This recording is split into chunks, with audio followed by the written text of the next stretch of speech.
Pemirsa, kebakaran TPA Suwung hingga kini belum juga bisa dikendalikan. Asap masih mengepul dari tumpukan sampah. Akibatnya sampah di masyarakat tidak terangkut secara maksimal.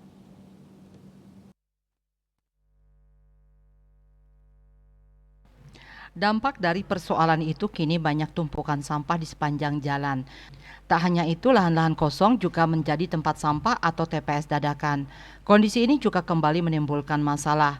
Banyak masyarakat yang mengeluh dengan kondisi tumpukan sampah yang semakin tak terkendali, terutama di lahan-lahan kosong yang dimanfaatkan masyarakat. Keluhan ini pun juga sampai ke Satpol PP Denpasar. Kabid Ketertiban Umum dan Ketentraman Masyarakat Satpol PP Kota Denpasar, Nyoman Sudarsana mengatakan pihaknya banyak mendapat keluhan pembuangan sampah sembarangan. Hampir semua lahan yang tidak dimanfaatkan dijadikan TPS dadakan. Selain itu, banyak juga keluhan masyarakat terkait kesulitan membuang sampah, apalagi masyarakat yang tinggal di perumahan. Pihaknya juga memergoki beberapa warga yang membuang sampah sembarangan.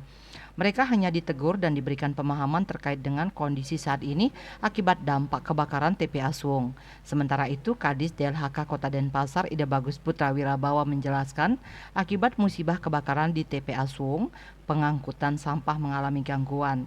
Guna mendukung penanganan dan pengangkutan sampah di masyarakat, DLHK Kota Denpasar telah menyiapkan beragam langkah.